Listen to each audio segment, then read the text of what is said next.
74वें गणतंत्र दिवस पर 55 यूपी बटालियन एनसीसी में झंडारोहण का कार्यक्रम। आज देश के 74वें गणतंत्र दिवस के अवसर पर कानपुर में 55 यूपी बटालियन एनसीसी में झंडारोहण का कार्यक्रम बहुत ही खूबसूरती के साथ मनाया गया, जिसमें मुख्य अतिथि के रूप में जाने माने उद्योगपति तथा समाजसेवी श्री मुरारी लाल अग्रवाल जी ने झंडारोहण कर सभी कैडेट को कंबल तथा मिठाइयां बांटकर गणतंत्र दिवस की शुभकामनाएं दी। साथ ही साथ कानपुर के रोटरी क्लब ऑफ कानपुर गौरव में भी बहुत ही शानदार झंडारोहण किया गया, जिसमें मुख्य अतिथि के रूप में श्री मुरारी लाल अग्रवाल जी, डॉक्टर परवेज अख्तर और अन्य लोग शामिल रहे।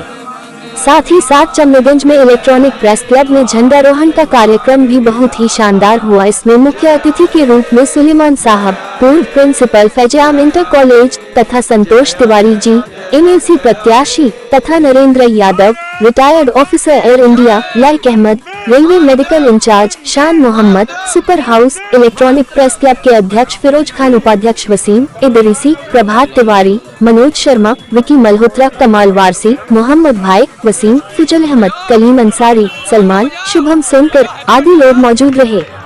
Bureau report Kanpur.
बातें रखें।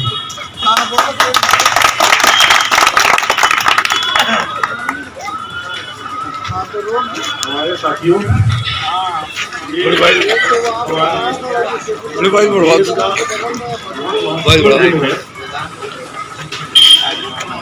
लाइट चली गई और अपनी स्वतंत्रता के उत्सव को मनाते हैं। हमारे देश के सामने बहुत सारी समस्याएं हैं, बहुत सारी पहले भी थी, बहुत सारी आएंगी भी। सबसे जो मूल बात ये है कि हम एक रहें, हमें एकता होनी चाहिए। और जैसा अभी रहमान साहब ने कहा, बहुत बढ़िया बात, ये टेक्निकल बात बताई, बहुत बढ़िया बात करी। हमें सबसे जो बात बड़ी ये करनी है कि हमें सबको एक होना है, और हमारा अगर अधिकार कहीं खत्म किया जा रहा है तो उसकी भी संघर्ष करना ये सत्य है। और सरकारें तो आती जाती रहती हैं, सरकारों का तो जातिकारी है कि आज किसी की है, कल कोई आएगा, परसों कोई आएगा। तो सरकारों को देख करके तो ध्यान देना चाहिए उसके ऊपर। लेकिन सबसे जो हम लोग है कि हम अपना पढ़े, और पढ़ाई का बड़ा महत्व है। हमारे जो हम लोग हैं वो मैक्सिमम एजुकेशन पे ध्यान कम जा रहा है आज। तो आप जब एजुकेट हो जाएंगे, आप जब पढ़ जाएंगे, आप जब लिख जाएंगे, तो ऑटोमेटिकली आपको बहुत सारी बातें किसी को बताने की जरूरत आपको नहीं पड़ेगी। आप खुद समझेंगे, लिखेंगे, पढ़ेंगे और सबको पढ़ाएं। सबसे जो मुख्य बात आज के इस शुभ बेला के अवसर पर विद्यमान हमारे तुम वीडियो बना रहे हो? हाँ मीडिया के युवा साथियों और इस क्षेत्र के रहने वाले हमारे देश का भविष्य नौजवान मैं कुछ थोड़ा लीक से रख के बातें करता हूँ, लेकिन कुछ सुन ली जाती है तो कभी शायद भविष्य में कभी काम आए। आमतौर पर हमारे समाज में स्वाधीनता दिवस और गणतंत्र दिवस में अंतर नहीं समझा जाता। कार्यक्रम होते हैं, राष्ट्रप्रेम के गीत गाए जाते हैं, लेकिन हम भारत के निवासी जिनका दावा है कि भारत दुनिया का सबसे बड़ा गणतंत्र देश है, जानना चाहिए कि गणतंत्र होता क्या है, गणतंत्र की अपेक्षाएं क्या है, मूलभूत सिद्धांत क्या है। अगर हम नहीं जानते, आज का युवा नहीं जानता, तो आने वाली पीढ़ी नहीं जानेगी। मैं चूंकि एक चिराग शहरी हूँ, सुबह का बुझता हुआ चिराग शहरी उर्दू कहते हैं, इसलिए मैं चाहता हूँ बुझने से पहले जो लो तेज होती है वो बातें भी तेजी के साथ आपके गोश गुजार कर दो। यकीनन हमारा देश सबसे बड़ा गणतंत्र है, लेकिन आज हमें कहने में बड़ा संकोच होता है कि हम गणतंत्र रहे भी हैं या गणतंत्र नहीं रहे। मैं आज आपके बीच में एक अपनी मुलाकात देश के सर्वोच्च न्यायालय के चीफ जस्टिस अहमदी साहब से जो 11 साल पहले मद्रास की एक मीटिंग हुई थी उसको याद दिलाऊंगा, आपके गोश उजागर करूंगा।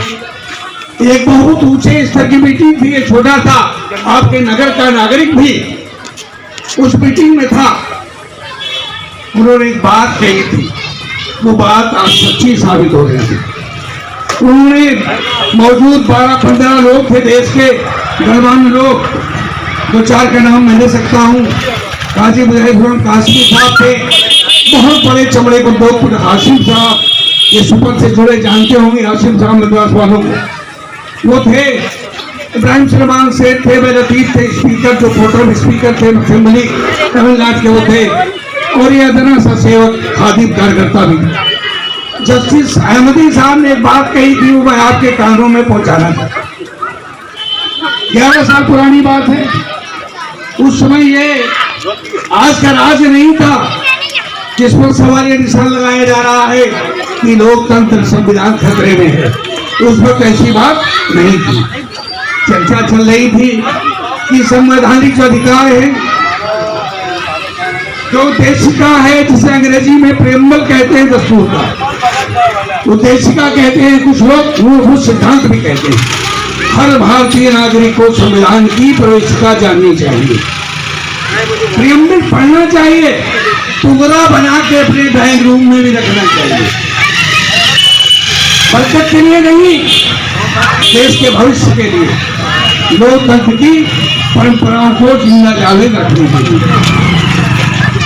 जस्टिस अहमदी साहब ने कहा कि आप लोग खुशफहमी में मुब्तला हैं कि भारत गणतंत्र मुकम्मल गणतंत्र है, कंप्लीट डेमोक्रेसी रिपब्लिक, लेकिन ऐसा नहीं है। तमाम हाई कोर्ट और सर्वोच्च न्यायालय की बेंचेस ने देश के नागरिकों के मौलिक अधिकारों को खुलस के कम कर दिया। खुलस तो अंग्रेजी वर्ड किया इस्तेमाल। Different benches of high court and supreme court have eradicated the fundamental rights of Indians. ये जुमला मुझे याद आता है, मैं खुद अंग्रेजी का छात्र रहा हूँ, अंग्रेजी पढ़ाई है जिंदगी भर, तो वो जुमले मुझे याद रहते हैं। Different benches of high court and supreme court have eradicated the fundamental rights of Indians. Bharat के नागरिकों के मौलिक अधिकारों को खुलस के कमजोर कर दिया। क्या आप महसूस नहीं कर रहे हैं कि आज कमजोर हो रहे हैं? महसूस कर रहे हैं कि नहीं? हम सब लेबर सेक्शन के लोग हैं। मैं अध्यापक रहा, पढ़ाना चाह रहा, लेकिन मैं भी लेबर हूँ, कमा के खाना। कमेरा, हम सब कमेरे वर्ग के लोग हैं। यहाँ ज्यादातर कमेरे पत्रकार हैं मेरे ख्याल में, मालिक शायद ही कोई होंगे, चीफ एडिटर भी कमेरे ही हैं, मालिक तो नहीं। कमेरे वर्ग के लोग हैं और आपको मैं बताऊं, याद दिलाऊं कि कमेरे वर्ग के लोगों का मौलिक अधिकार, स्ट्रगल फॉर राइट, अधिकार के लड़ना, लेबर एक्ट को पूरब के सरकार ने उठा दिया। लेबर एक्ट का अधिकार अब नहीं रहा कि लेबर